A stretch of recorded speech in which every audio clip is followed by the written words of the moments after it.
Good evening. This evening I would like to explore a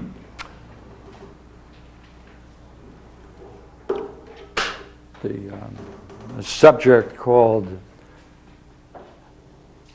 psychotropic drugs, which are those drugs which, when ingested, produce complex states of mind leading to more profound states of realization. And to do that, I thought I would go through a book and introduce the idea of magic mushrooms and LSD through Wasson. Just a couple of curiosities.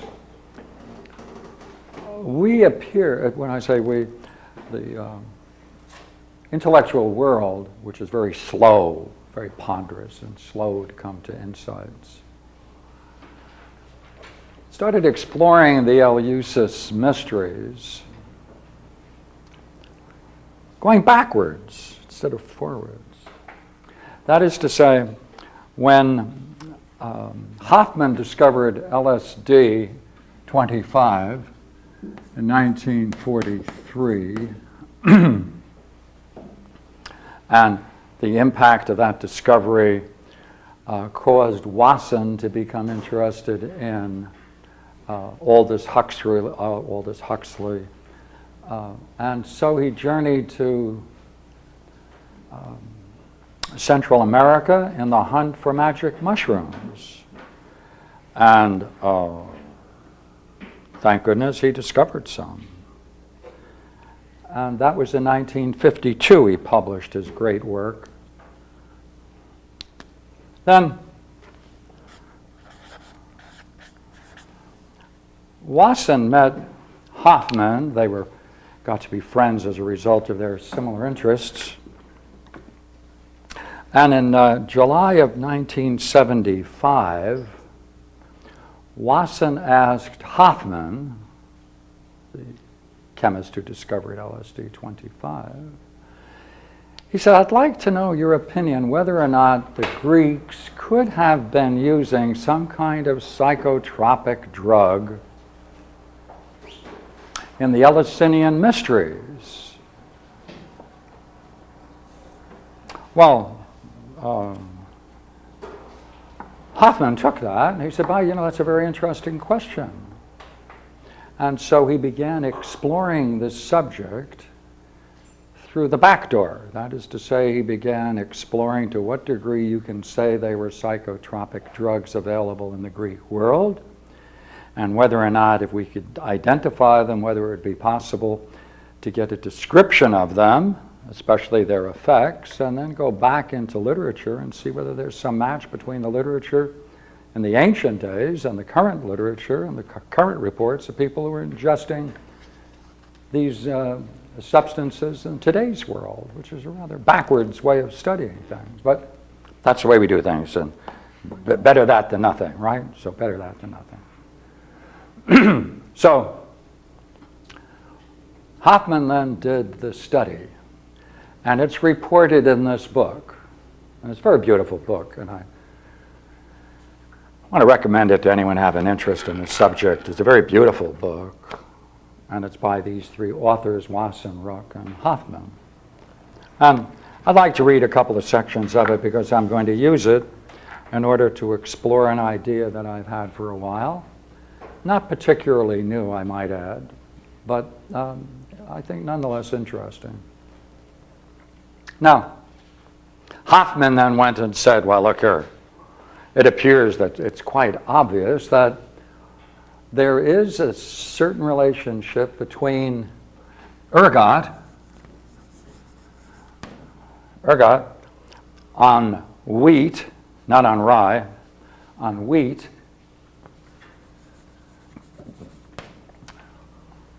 because ergot is what they call it's actually a parasite on wheat, and it has its origin from spores that fly in the air, of course, and they land on the wheat and they take root. It's a fungal, you see, it's a fungal, which is to say it has its origin among the mushroom world. So ergot of wheat is really a fungus. It's a body of fructifying fruit of a mushroom. So let us take a look. Not only, by the way, does it come on wheat, but also barley, which is a very important substance for it. So it's called ergot of barley.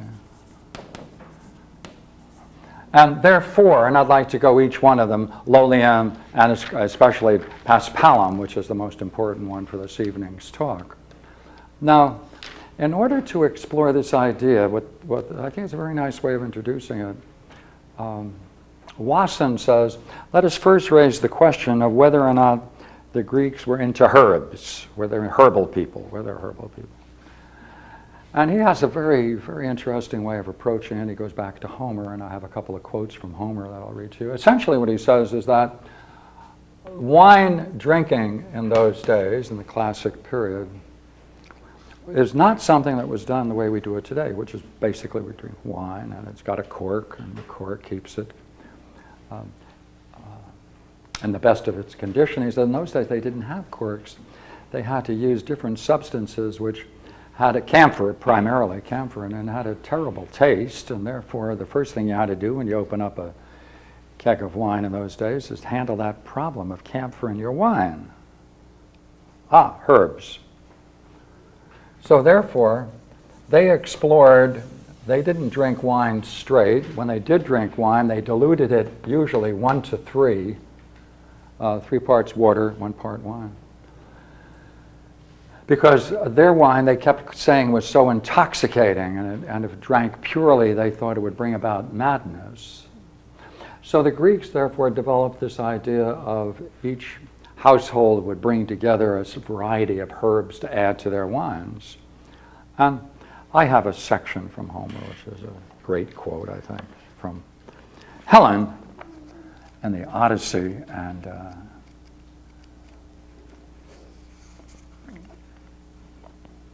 let me just read it to you.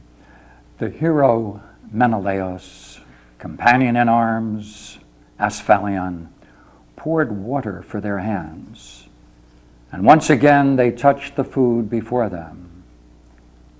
But now it entered Helen's mind to drop into the wine that they were drinking an anodyne, mild magic of forgetfulness.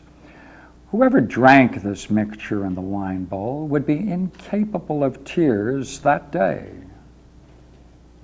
Though he should lose mother, father, or both, or see with his own eyes a son or brother mauled by weapons of bronze at his own gate, the opiate of Zeus's daughter bore this canny power.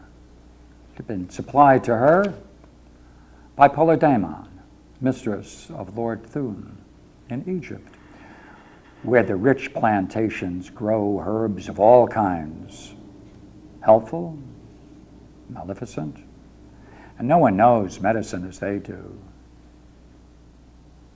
Egyptian heirs of Pan, the healing god, she drugged the wine then and had it served and said, taking again her part in the conversation, O Menelaus, Atreus' royal son, and you that are great heroes, sons, you know how Zeus gives us all in turn, good luck and bad luck being all powerful.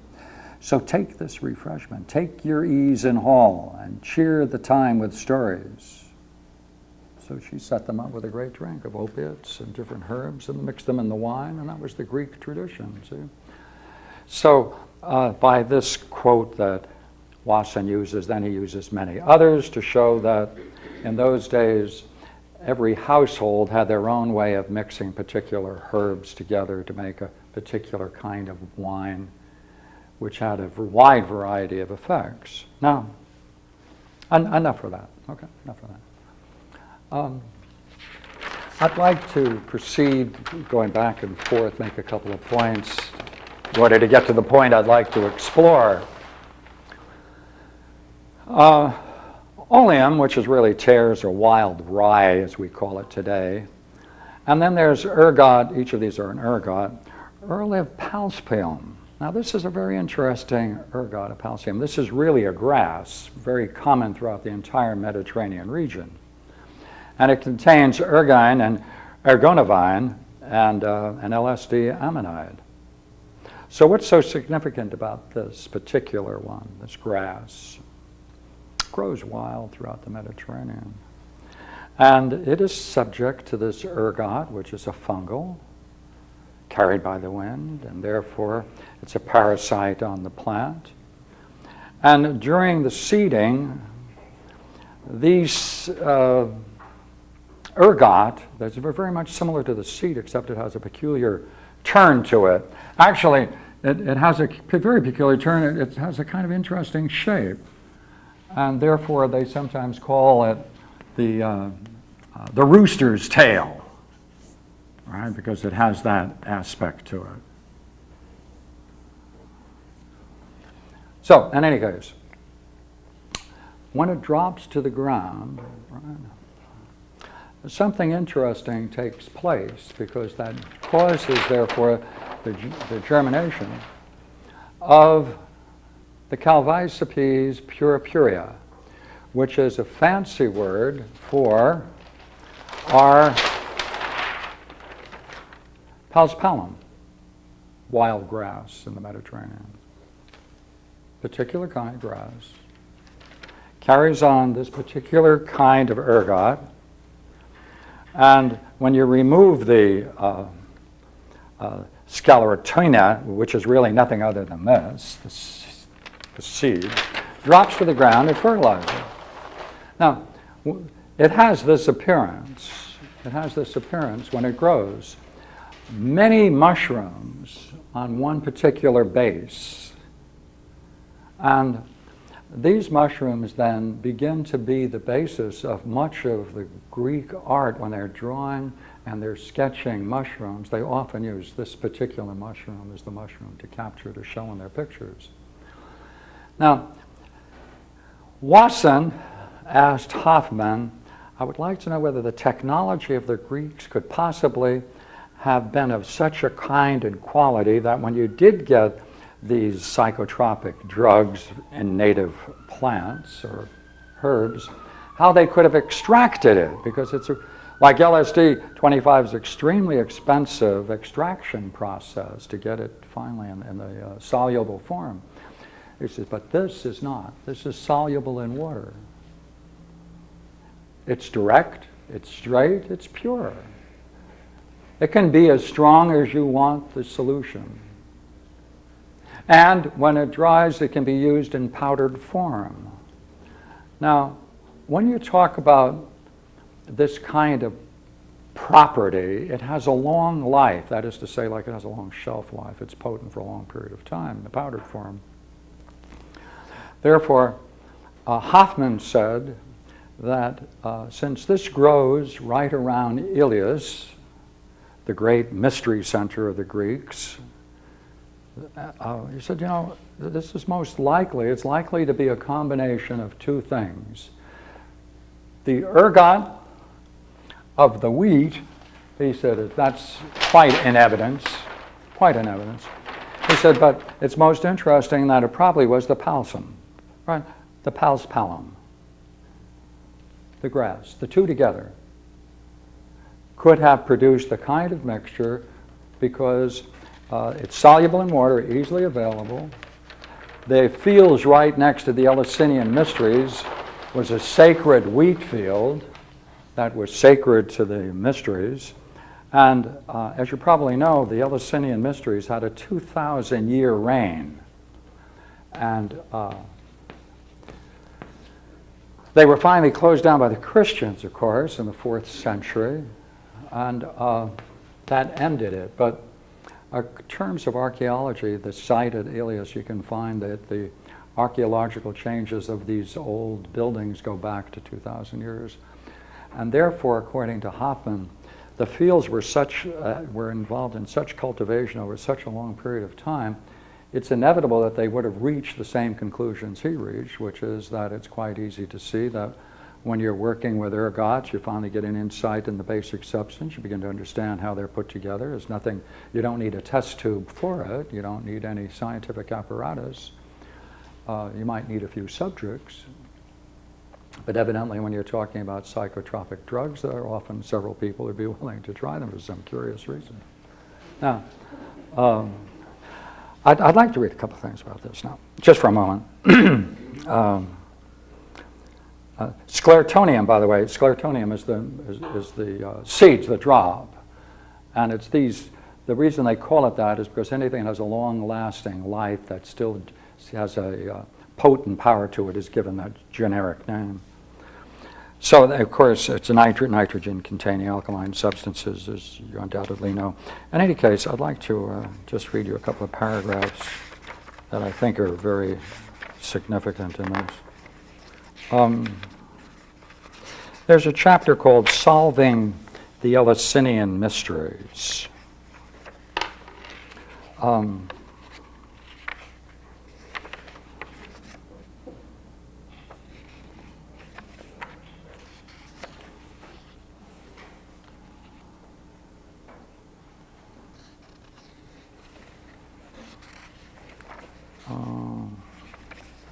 It's the kind of book that, you know, when you glance at it, you can spend some time reading nearly any paragraph.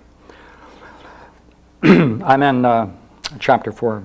The ancient testimony about Eleusis is unanimous and unambiguous. Eleusis was the supreme experience in an initiate's life. It was both physical and mystical. Trembling, vertigo, cold sweat, and then a sight that made all previous seeing seem like blindness. A sense of awe and wonder at the brilliance that caused a profound silence, since what had just been seen and felt could never be communicated. Words are unequal to the task. Those symptoms are unmistakable. It's the experience induced by hallucinogens. To reach that conclusion, we only have to show that rational Greeks, and indeed some of the most famous men and the intelligence men amongst them, could experience and finally enter into such irrationality. Eleusis was different. Right? It wasn't a symposium of people coming together as friends or festivals in a drama. At Eleusis alone, the experience occurred with overwhelming finality. Here alone was the grand design fulfilled of the maiden resurrected with her son conceived in death, and of the ear of barley that like her had sprouted beneath the earth. But his resurrection was validated, the continuance of all that a Greek held most dear, the civilized way of life that beyond each city's constitution was the Greek heritage, evolved out of aboriginal primitivism, just as all life too came from the beneficent accord with the Lord of Death. Now, I'd like to just review what kinds of things people had to go through in preparation for entering into the mysteries and ingesting the substance that they brewed. Right? So, let me just jump to it.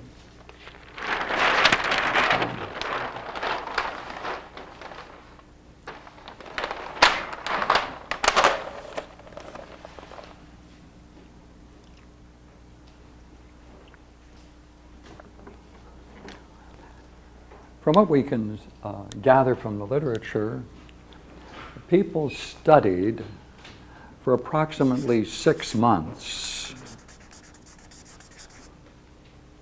the rituals, the meaning, the myth of Demeter and Persephone. They fasted before they entered into this ritual.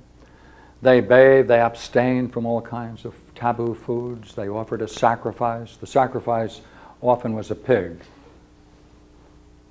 They had a long walk from Athens all the way down to Eleusis, which is several miles. They held night-long dances, with music, of course, accompanying it. In the ritual itself, there was a reenactment of the sacred drama at Ulysses. They had to play a role in it. Each of the participants had to play a role in it. They were then informed of the particular meaning of each of the myths and the rituals that they were engaged in. They participated in the potion, the drink, the ritual drink, and it opened up, according to the evidence that they have, mystical visions, hallucinogenic experiences of a very profound nature. Now,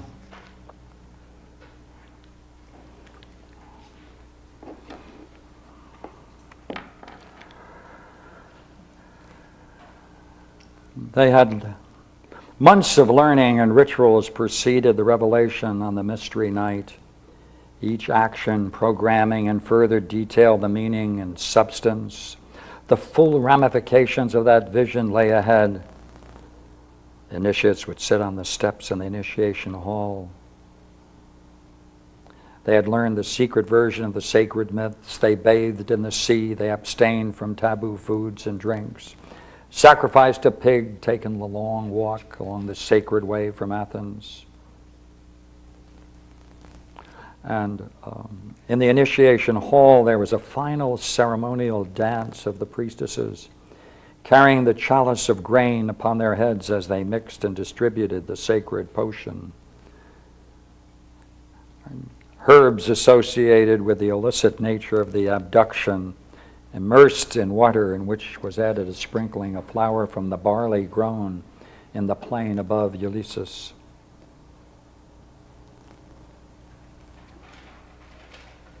Of these two plants, which we just mentioned,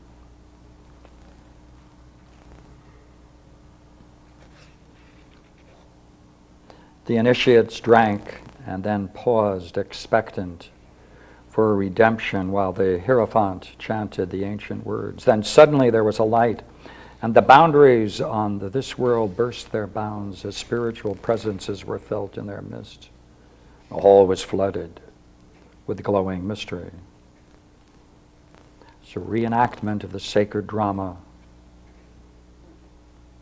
Officiants had their roles to play, till at last they experienced as actors the ineffable. As the initiates passed through lengthy proceedings, they were admitted to many secrets. The sacred water of the potion had already soaked up in the right dosage from the immersed ergot what it contained of ergine and ergonavine, as we call them today. But the Hierophants were certainly, through the centuries, seeking ways to improve their techniques, their formula. In the course of 2 millennium, may they not have discovered a kind of ergot that contains solely the hallucinogenic alkaloids, such as has been found in modern times in ergot of paspalum throughout the Mediterranean, known to all the herbalists. Now, I could talk a bit about the Eleusinian mysteries, but I don't want to do that. I have another idea I'd like to advance for you. Today, psychopharmacology is well known. Our chemists have produced a wide variety of psychotropic drugs. I'd like to suggest, why don't we as a people do what the Eleusinian mysteries did for the Greeks? They made them into one people. They shared very profound experiences together. It brought together all of the arts, dance, music, statuary. It brought together some of the greatest thinkers of the age and maintained a continuity of their culture for 2,000 years. It provided a camaraderie for people who participated in these rituals. Why don't we have our own Ulysses? Why don't we have one our own?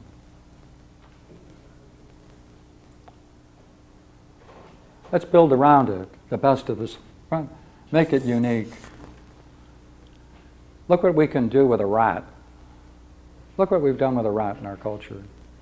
I mean, our culture, I think, is the only culture in the history of the world that has ever dignified a rat and made a castle for it, right? Mickey Mouse, right? Right, look what we've done. We're crazy. We're absolutely crazy. We've turned something sacred into entertainment. You know what entertainment is? A waste of time. Why don't we put all of that combined talent? Look at Las Vegas. They can recreate Rome. Why don't we recreate the Eleusinian mysteries? Right? Why don't we put together the same thing? Why don't we put our people through 6 months of the most profound learning or more? Let's turn our institutions, our intellectual institutions, in the preparation for participating in a ritual. Let's create the ritual. Let's bring together the best of our thinkers and give that explanation, that mythos that's necessary to make something significant. Now look here. We can do the same thing. We can take over Catalina. Hey, we can take over Catalina. We can build a great temple up there. We can make it sacred. We can bring about the best psychopharmacological products. Look here, we can transform the stupid problem of drugs in our culture that puts into jail a large population of our people. Some of our most creative young people end up in jail, as you all know. Let's legalize it and spiritualize it. Here's the problem, you see. Here's the problem. The problem is, in our culture, we produce superficial relationships, superficial interactions, social interactions, which we all know. They drain us. They're frustrating. There's a futility in everything and an emptiness everywhere. So what do? Our solution is intensify whatever we do by that sacred religion that's the only one we have, which is FUN. Right? Have fun. Be entertained. Right?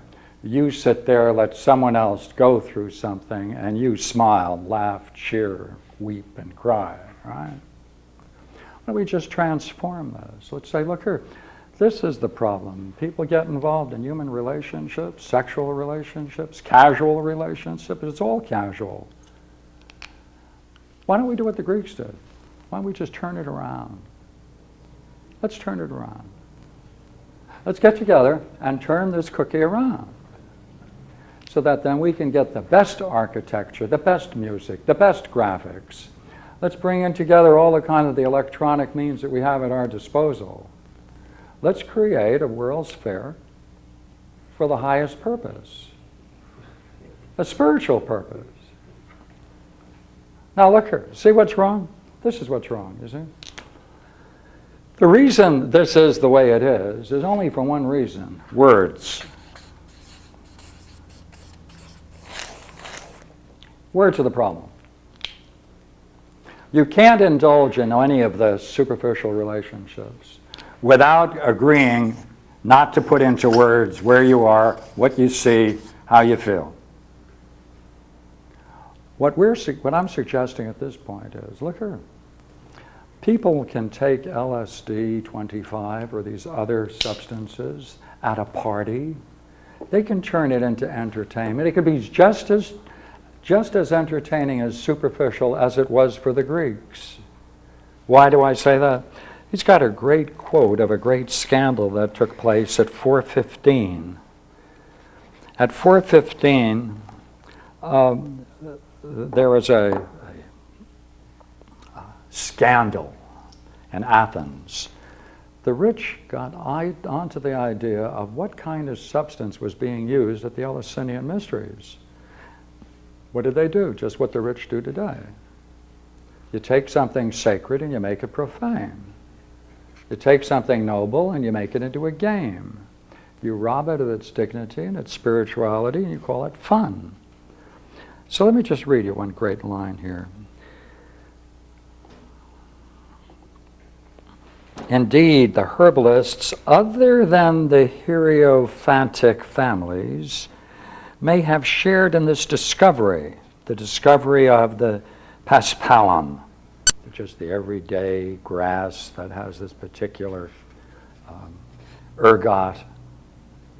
Indeed, herbalists, other than the hierophantic families, you see, just to go back, there are two primary families in Greece that maintained the continuity of the substance and made sure that whatever was being cooked and prepared as a substance maintained its quality over the 2,000 years. There was two primary families, and they're called the hierophantic families. Indeed, herbalists other than the hierophantic families may have shared in this discovery. It may have been their knowledge that prompted the rash of profanations in 415 BC. The inside story of those events will never be known, but that there was a story to tell is certain. They took this substance and they brought it into parties in Athens. So the highest can be reduced to absurdity. What's the difference? You see, what do words do? Let me suggest something, all right?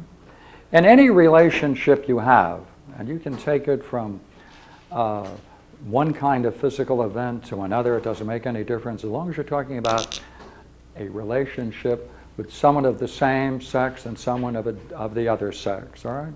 What happens when you decide to enter into that relationship and you are going to reveal, share,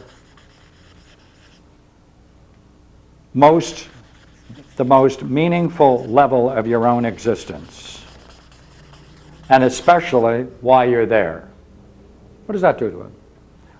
What's the difference between relationships where the two, even if they're lovers, right, beloveds, right? What's the difference between this couple and this couple who do exactly the same thing and relate exactly in the same way, and this is the only difference? Words. That they're willing to say what they think, willing to share their, not necessarily secrets, but they're what's most important to them, and especially about the other person. What does that do to the relationship? What would you say? Intensifies it. It intensifies it. Uplifts it, doesn't it? It brings about a new kind of relating. You see, all of these drugs offer you a way of relating. Therefore, if you don't have the words, if you don't have the learnings that go with it, if you don't have, then it becomes superficial. We have to go back and recreate the kind of mythos, if you like, learning, if you like. We have to visit and take part in all of the existing systems of worship. All the yogas, all the meditation devices, all of the sacred dances, from peyote all the way down to the Mexican mushrooms. We want to re-examine them all and bring it together so that our people then can try to discover something. That is, to give it the words. That's what's needed. A logos. See, that's what words are. It's a logos. Life without a logos is absurd. We need to give our people a logos, a way of participating on the most meaningful level. So we're going to take these drugs that are outlawed, and we're going to see if there is a way in which we can spiritualize it. Waken our people into the significance of meaningful relationships, because drugs are a doorway. It's a doorway. It doesn't bring you into the divine. It's a doorway, and depending upon how you go through that doorway, so you have the experience. If you go through that doorway in fear, right, if you go through that doorway in fear, you're going to have a certain kind of experience. How can we ennoble man? How can we make man approach the divine on the highest level? That's what we want him to share. We want him to prepare for that. So therefore, when he participates in these highest kinds of drugs, transformative drugs, it's no longer the modern religion of fun. but something meaningful, that's sacred, that'll bring us in touch with the divine. That's what we need. And that's what I wanted to share with you tonight. So let me just throw it open to all of you, and I'm willing to take questions any way you'd like to take it. You're talking about religion and search for truth as the Greeks did it, but the Greeks supported that with slave economy. Most of the building of the temples were done by the slaves. No doubt. This is not an evening where I want to whitewash the soul of the Greeks.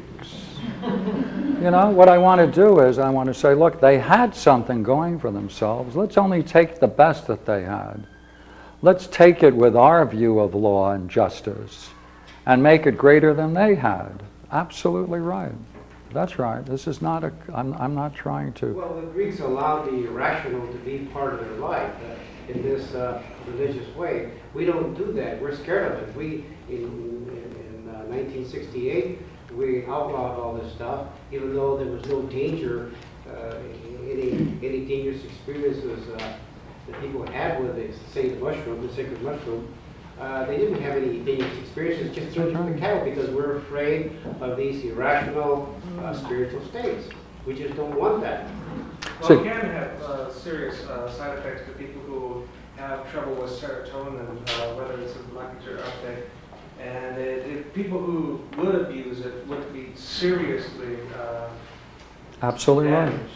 Absolutely right. Well, That's why, wouldn't it be interesting to have a full body of people so we could screen people and prepare them with all of the apparatus that we have? How would you do that with the generation raised on TV, who are used to instantaneous gratification? People of our era, they said in their lifetime they get close to 10,000 images processed through their minds. No doubt. Today, No it'd doubt. be a child of 10 already has that. Yes, no doubt. But they don't have anything meaningful. Yeah. There's nothing more significant than competition between the superficial and the meaningful. And this isn't for everyone. This isn't for everyone. Only those people willing to go through whatever screening is necessary, and let's hope in another 500 years it would be open to everyone. Let's introduce it into our culture and build all the safeguards into it that we can. Well, even then it wasn't open to everyone. You had to do Yes, it was. process. Yeah, yes and no. It was open to anyone who knew the Greek language and who had not murdered anyone, had not in any way found ways of justifying or finding it expelled. If they had to be freemen. No, that's not so. They had to be able to speak Greek.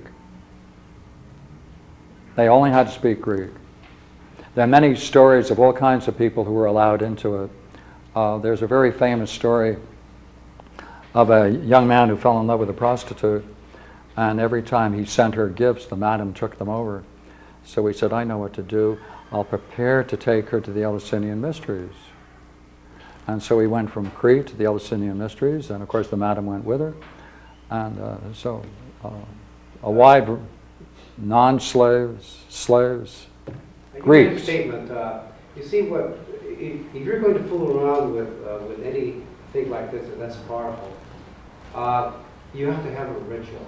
You have to have a ritual. Hopefully, a society with rituals. Because if you haven't got rituals to do this, you haven't got a spiritual attitude, it's going to be made profane, and it'll possess you.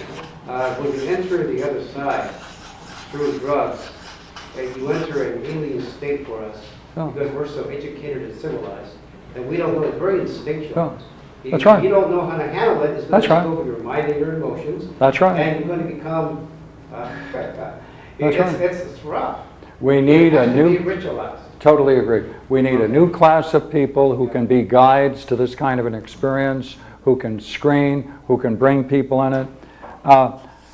There was a great book, the Tibetan Book of the Dead, the one that Leary wrote. He stressed the fact that in taking LSD, one should prepare for the set, make sure that whatever set you have in the setting is appropriate to it. I'm saying that's true. Yeah, but Every even safeguard Timothy should got be derailed. there. But even Timothy got derailed. Well, Timothy Leary went on and he left that splendid idea and he entered the universal new religion of fun. Okay. So. That's the problem. That's the problem. Also one of the dangers of messing with your serotonin. Pardon me? Also one of the dangers of messing with your serotonin. When does you become the slave instead of the master? That's why you need people there who can help you along the way. You're full of your own position. That's right. That's right. It would require a whole new profession, wouldn't it? And That's right. Of course, That's right. LSD That's right. is a world different from mushrooms and grass. Totally agree. It's the difference between a cherry bomb and an H bomb. That's right. That's right.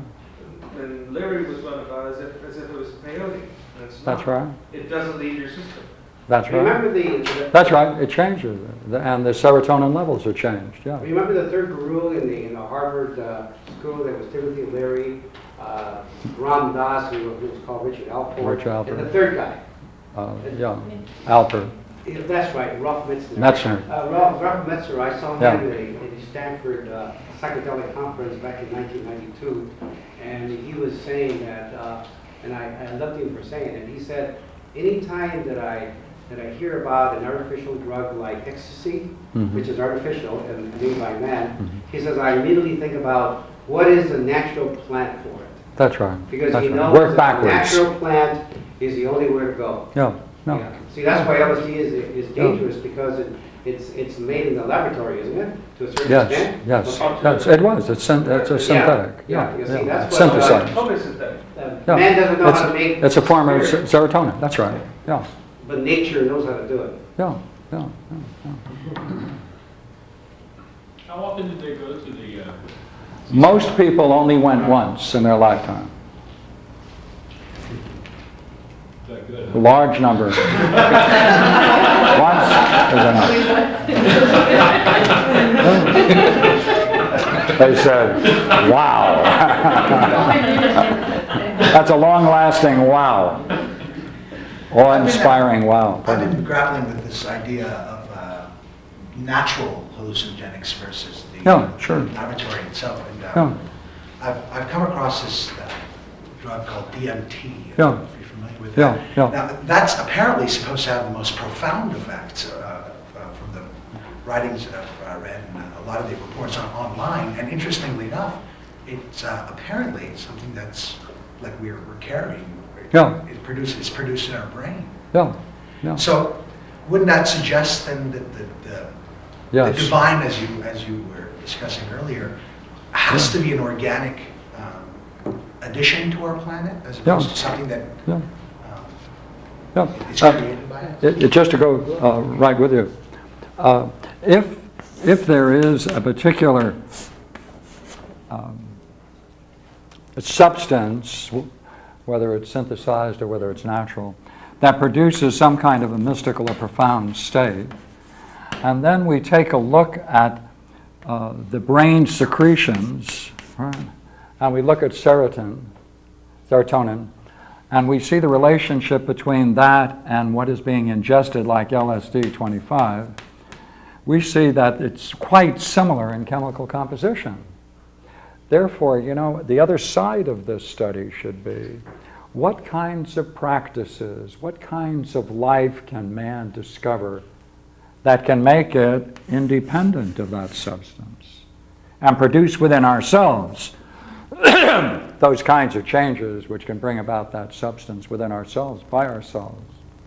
Yeah, that's the other side of this. Yeah, that's right. It seems to me like there's this biochemical process is necessary for you to be able to enter this door, as you would place it. My question, I suppose, would be: doesn't it seem to make sense then that perhaps this material that does have this biochemical process with us was sporified across our planet? I guess what I'm getting at is the Crick-Watson contention of panspermia, the notion that perhaps evolution and creation are the same thing. And it could lead to say that perhaps this particular process that our planet goes through has something to do with the ancient secrets of the origins of the universe, perhaps? Yeah. Because now we're talking about something very sacred, and I wonder, I wonder why more attention isn't given to it. And yet I look at our current society, and we have this rave thing that's going on, where a lot of kids between the ages of 16 and 25 are in fact getting together and having these Elysian-esque festivals. Instead of using the ergot, as you mentioned, they use MDMA, and it seems to have a very soul purifying experience for them. You know, it takes them out of the rough and tumble of what if it turned out that in order to have more profound experiences, you have to become more profound yourself? What if we could open up the most meaningful works in philosophy and literature and make that one of the necessary prerequisites for any of this? And by that very process, you're working backwards and forwards between experience and an intellectual life. You're raising. See, one of the assumptions that we have in our culture, which I hear again and again, is that experience alone is significant. No, it's not. Experience, I don't think so. It has to have the background. It has to have the ritual. It has to have the mythos. It has to have a world of meaning. It has to have people who've gone there before you. You need guides in this world. Let's bring them all together. When you enter the other side without ritual, without guides of some kind, it is too scary, too alien for us. We don't know how to handle it. We're not going to be able to do it. The younger aren't going to be able to do it. Look what happened to them in the 60s. They were possessed by the... I know it well. By the states and Congress. Love will solve everything, sure. Yes, one of my friends came by one day. I was living in San Francisco on Twin Peaks. And he was on a motorbike. Came up. I said, "What are you doing?" He said, "I just dropped some acid. I'm going to race up to Twin Peaks." I said, "There it goes. Drop acid, get on your motorbike, run up to Twin Peaks. Right. Fun. Fun. That's our problem. That's our problem." I think one of the problems is that, as he said, going through the door, and you think of it as a two-dimensional space, when really the experience of the divine is an infinite number of dimensions. You can go anywhere once you cross that pathway, that gateway. It's not opening the door and stepping into another room. You're opening the doors of perception, which is more than just 3 dimensions. That is what scares a lot of people when they go through it, the loss of their ability to perceive perception. Suppose we did this. Suppose we had Plato's allegory of the cave. Right. Manufacture, we build one. Suppose we had Plato's Phaedrus, the journey of the soul into the upper world, through all the mystical states leading to the highest. Right. What if we had the dialogue that went along with it, that gave it meaning? Suppose we built around it the 10 ox herding pictures of the Buddhists. Suppose we brought some of the best Christian mystical literature. Right. Let's bring the best of all of that together. Let's bring it all. Let's find people who've gone through it and lived it and bring them together as our advisors. Let's get native shamans and bring them together. Let's get the yogis who entered into profound states of mind and say, come on, we want to play to bring everybody into this. And if we can use this, we can possibly use this as a vehicle, as a catalyst, a cultural catalyst. Let's see if we can change our culture. Instead of building more jails, drop acid. The problem with that is that it helps to have the right kind of sacred plants. That's right. And the sacred plants that are available, like the sacred mushroom, That's right. illegal. That's right. And therefore, it puts a crimp into it. That raises a pretty interesting point with me, is that the question is, why is it illegal? I mean, I have a... I already told you they threw it into the pot in 1968. They just threw it in. No, I think he's asking why. It seems to me like my personal experiences with entheogenic liberating experience, to say the least. And I wonder if there's almost an economic motive behind the government illegally owned. Oh, I'm sure. I'm sure there are many possible explanations for it. I'm more interested in turning it around rather than trying to understand why they did it. I'd rather talk about how we can turn it around. Is it possible we can turn this around? What would it take? Rather than trying to figure out why we were so crazy back then. Because the same people that did that are still around. You'll be able to see them in a short while.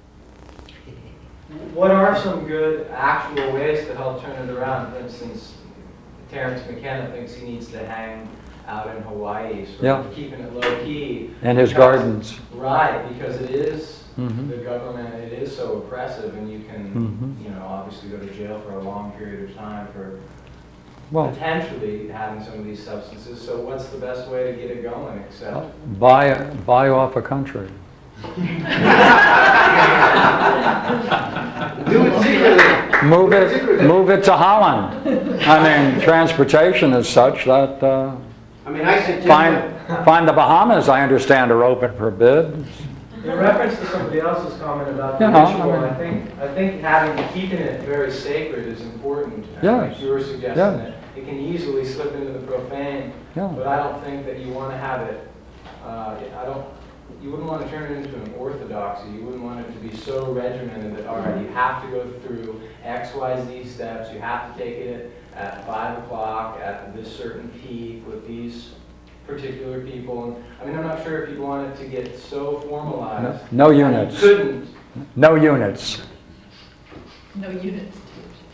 So it could all be through email.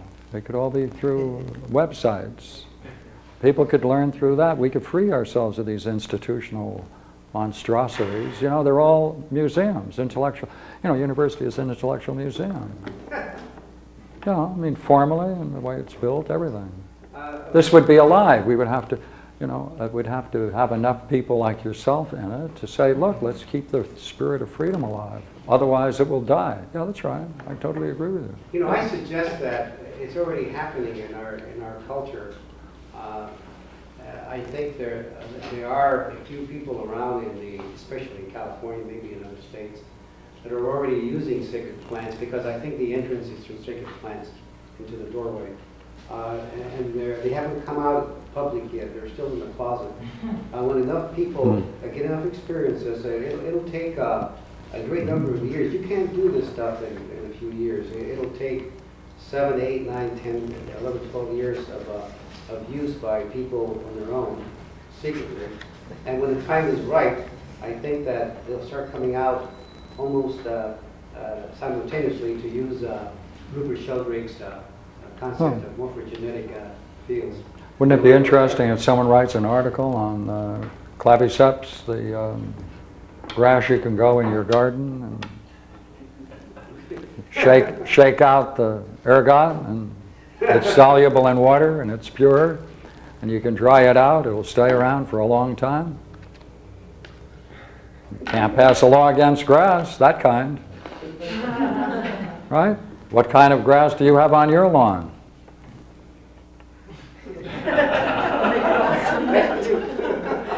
Right? The name is claviceps. You got the word, you got the name, look it up. Right? Yes, once something becomes so free and available, that is one way in which it might be gotten around. But apart from that, you know, our culture at this point may be very repressive of this, but there should be some country that's open to it. Some island. Right, someplace. Right? Bandini Mountain. Pardon? Bandini Mountain. Yes, Bandini Mountains, yeah. You're What's also Bandini suggesting. You're also suggesting. Oh, is it? It must be an in-joke or something. You're also suggesting that the way through words, and so far we haven't used any. Who's we? I mean, What? the discussion this evening is discussing this topic and speculating about it, and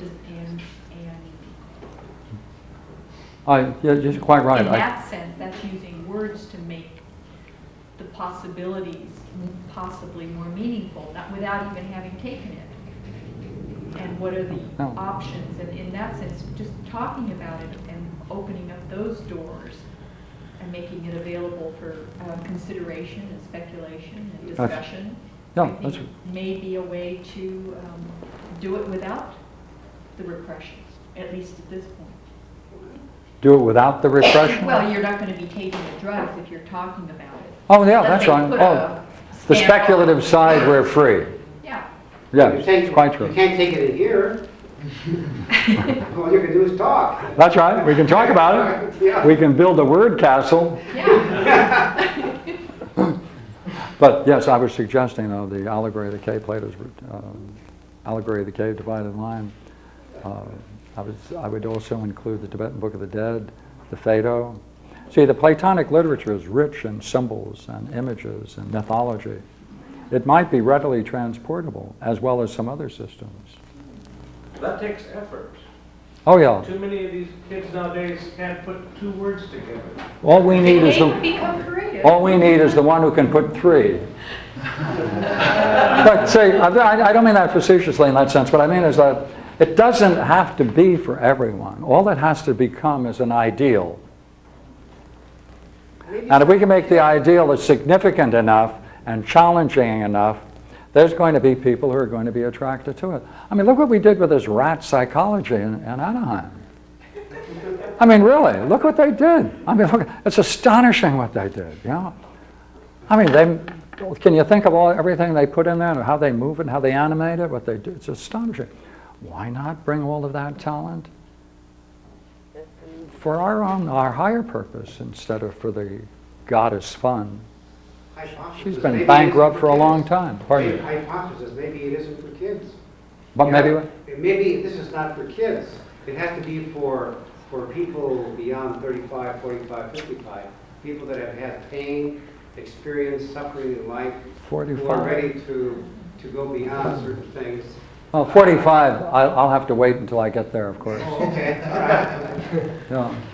Me too. I wanted to advance the discussion on logos and this words Mhm. issue, because that's something that I focus on a lot myself. I'm a graduate student, I study acting consistently. Mhm. We're getting into this idea of communication as being something much more than just entertainment and storytelling. One of the articles that we were reading had to do with the contention that perhaps glossolalia, the Mhm.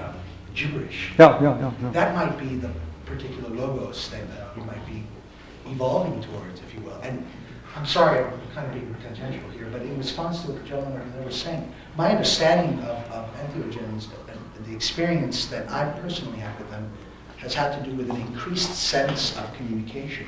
So it could perhaps be that our society without entheogens and without these particular dietary supplements, if you will, seem to suppress communication inside us, and perhaps these entheogens might enhance them in the youth of our nation. I mean, they're going through a lot. I should say I'm going through a lot. I'm one of them. Sure they would, but you can't use them. Well, clinical studies have shown that a lot of the times with people under the influence of certain chemicals, such as that affect serotonin, their idea that they're communicating to another person doesn't mean they're actually communicating. They have a sense of communication. That was what the training would have to be, is to teach you when you're actually communicating to a person, instead of just blithering. There is a great deal of difference between getting a point across to another person and then, or just pontificating to make yourself feel good. There is a huge difference. Right. And see, there's a training that would have to be made from the very young to teach you to actually think. Oh.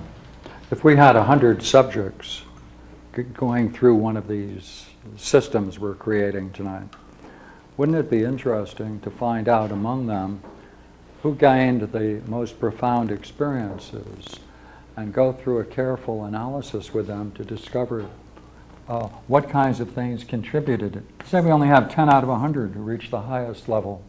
Right? What if we can learn from them how to enhance the entire process and continually do that as an ongoing process, so that you're feeding back into it the insights of the participants and of the people who are there as counselors, so that you have an ongoing. You know, you can bring in all kinds of people. You can bring in chemists. You can bring in all kinds of people with all kinds of talents. But profound How is can not they all come necessarily together divine. into a unity? Pardon me? Profound is not necessarily divine. But you're getting close, though. Having a trip where you're thinking you're on fire is profound. No, that's not. We have different ideas of profound. No. When you have some profound, to me, it means when you're able to see something you hadn't seen before that has a vast consequence on your own thinking and opens up a new vista, which is creative and challenging and has a certain kind of numinosity to it. That's what I'm familiar with, you know. I'm sure you are too from the way you talk. But That's then profound. You have to train a person to recognize that. I mean, a person. That's true. That's very, very important. I've known several people in the Zen game, of which I played a role, who've had very profound, let's call them spiritual experiences, just to introduce another word, and they hadn't appreciated it themselves. They hadn't had an interview with the Roshi. They hadn't been in some way introduced to its value, and therefore they depreciated it.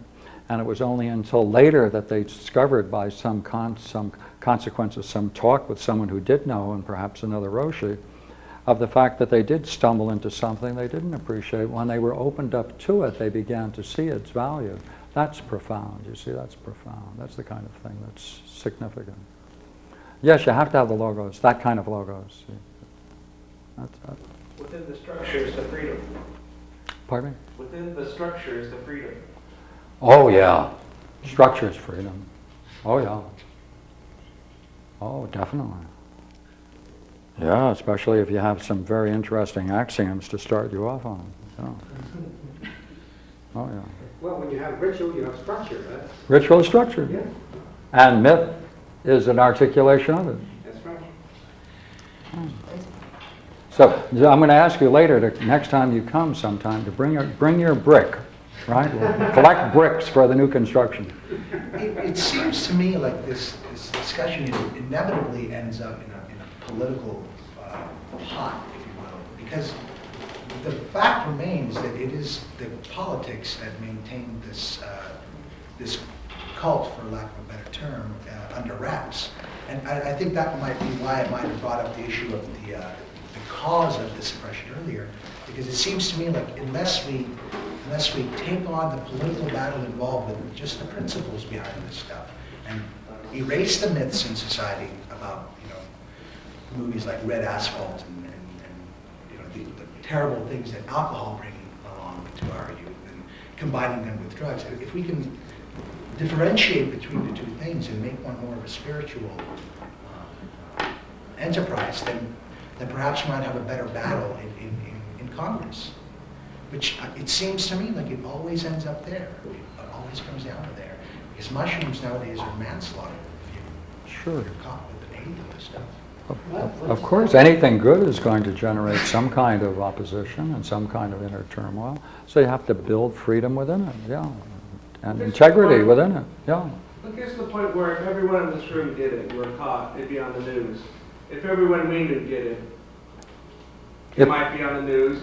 If everyone they knew did it, then Congress will start listening. It's the point where some people have to start doing it and not be afraid of the consequence. If that is what it is stopping it, it's the fear of the consequence. There are people all over the underground that are doing it, and they haven't come out of the closet yet. It's the fear of the consequence. Well, they didn't want to come out of the closet until it's ready. The time isn't ready yet. Maybe when Bill Moyers and other people like him get going in the political scene, like Bill Moyers on PBS, he's fooling around with treatment for drugs, you know, etc. The whole idea of trying to treat drugs, you know, like a disease, etc. And when the thinking starts to shift, maybe in another 2 or 3 or 4 or 5, 6 years, then maybe at that time the war on drugs philosophy will start changing. And then maybe at that particular time, it might be time for it. Right now, politically, it just isn't right.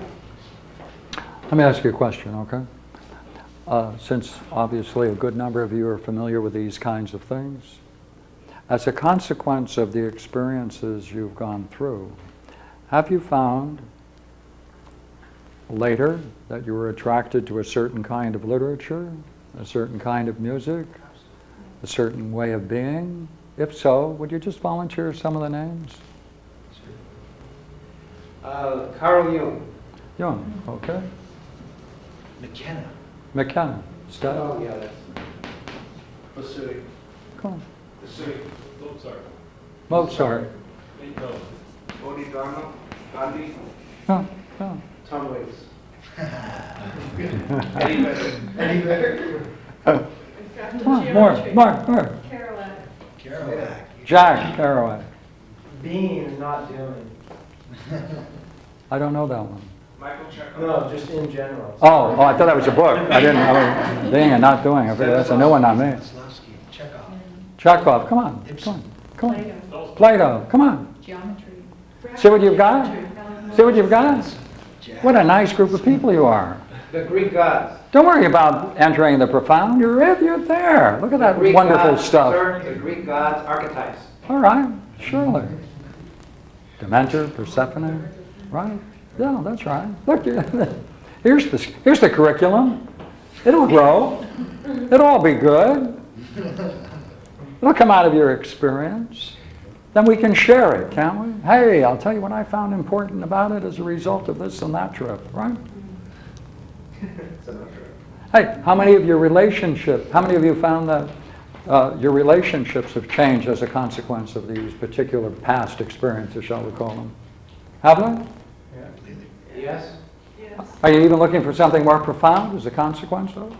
No, the relationship became more profound. Oh, and the relationship became well. That both ways is most beautiful. Right? How about that? How about appreciation for beauty? Definitely, right? Right? That's the mark, isn't it? Beauty is the doorway. Hey, as long as we have beauty, we're safe. Right? That's the doorway. That's the sign of integrity, right? Beauty's the doorway. Right? Yeah. So look, we won't have any trouble doing it. Not only that, there'll be a great agreement of the kinds of stuff that we're going to be doing.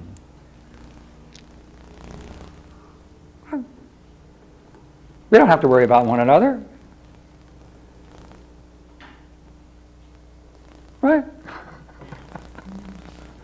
So my only thought is, look here, if the law here or there is upsetting, and it won't allow it, hey, charter a plane and go where it's safe and build it where it's safe. If they close it down, forget about it. Let it stay there and become ruins for some other group of people. Build another one.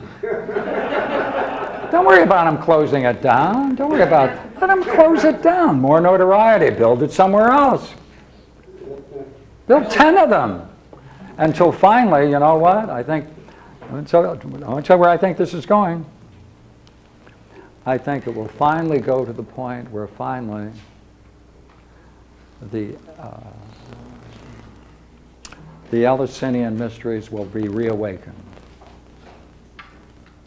I think the Delphic Oracle will be reawakened. I think we'll go back to the old ways of being, which will be, to a large extent, Hellenic. I think that's where it's going. Because you know what? Everything you've said is classic.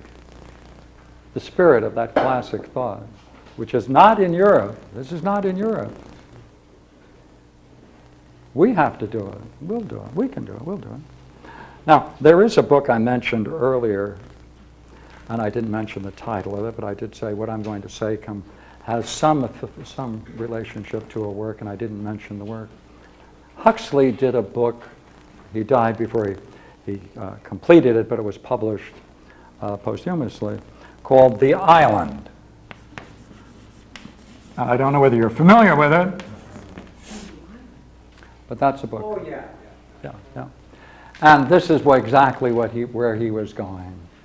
He was saying we have to have a society, we have to have a whole educational system that's devoted towards the culminating experience, such as we've been describing.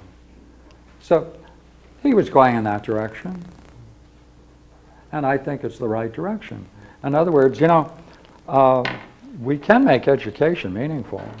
I think one of the great curiosities is that we're trying to persuade one another that there's something wrong with our students. They're not doing as well as they should do.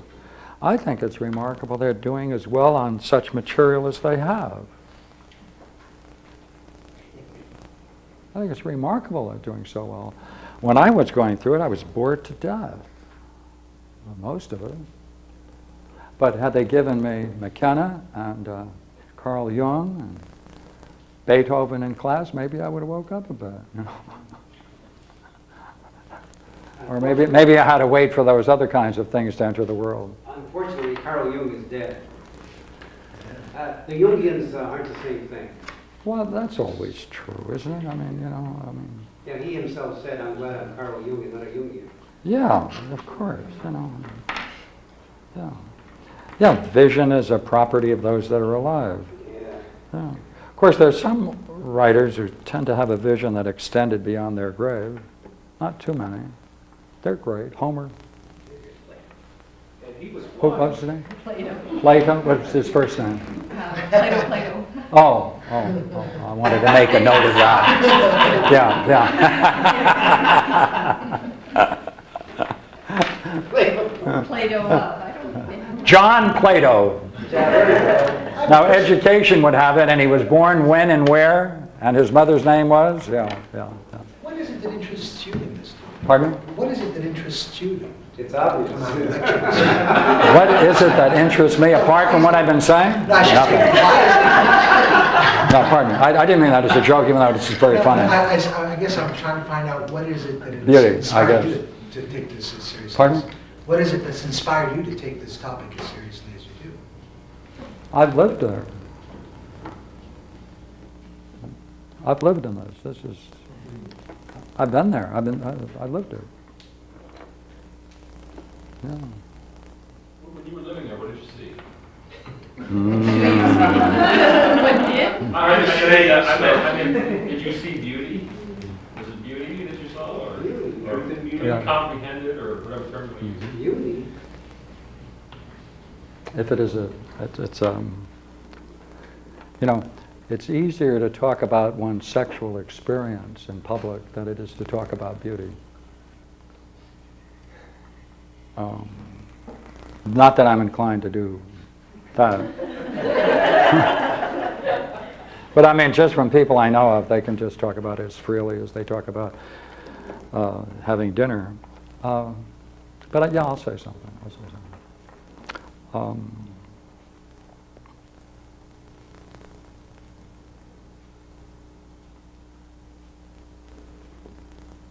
I have been caught, brought up, dwelt in a beauty which I knew that if I could endure it for 1 second more, it might cost me my life, and I was quite happy to pay the price if that was the price.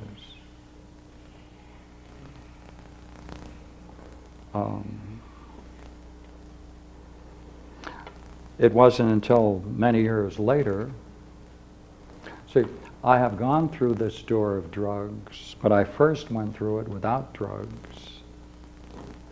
I entered it through drugs, and I've experienced the same thing through dreams.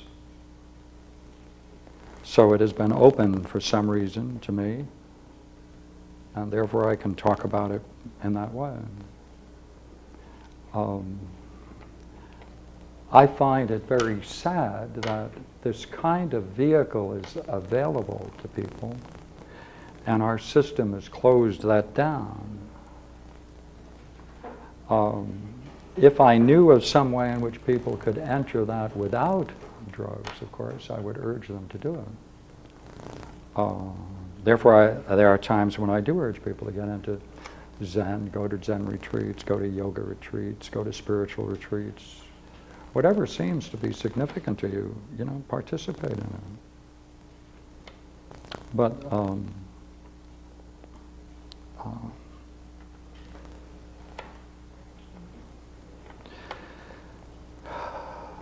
But some years after what I would call the unfoldment of beauty, I encountered states of mind that were beyond that,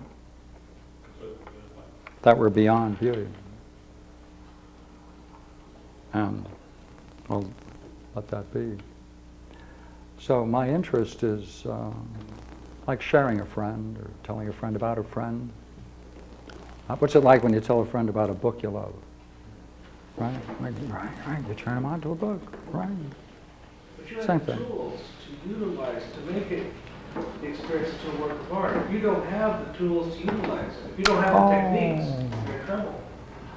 Oh, I was so lucky. You see, I landed into philosophy quite early in life, and I never got out of it. So that's my background. I didn't get into philosophy as a result of these kinds of things. So the first book I read was philosophy. Yeah, but you have an aptitude for it. There's lots of philosophy. No, I had no aptitude Really? for it. I I had the distinctive. don't have any experience. My moment of fame came when I was 16 years old, and they called me into the office of my high school, and they said, "We're very pleased that you reached 16, you out." So I was, one of those people who was told, "We'll never get anywhere, never do anything," et cetera, et cetera. And I knew they were right. Then I hit philosophy, had a book on philosophy. I said, oh my God, people talk like this about the soul, about afterlife? Wow, this is astonishing. That ended it. Then I decided I might as well read. Yeah. So no, I was on the bottom of the list. I still am in some way, I think. Well, that's an aptitude. Yeah. I haven't changed I've heard, much. Just got a couple more degrees, but I don't think I'm changing. There is a saying that you have to have a talent to do something like this, and I asked this person what the talent was. He said you have to be highly conflicted, highly anxiety-ridden, highly guilt-ridden, highly obsessive-compulsive, with a strong ego, a strong sense of caring, and a strong sense of loyalty. Otherwise, when you encounter the experiences, No, I would add one. Recognize it. No, I would add one. Neurotic. No. No? Sense of humor. Well, there's sense of humor, yeah. I'm sorry, I forgot that. That's included. Thank you. I'd be at a loss without that. Yeah, sense of humor is also included. I'm sorry, I forgot that. Yeah, I'm glad I reminded you. Yeah, good. Because if you don't have anxiety in your system, and you meet anxiety and fear on the other side, what do? When you meet it, you run away. Because it's too scary.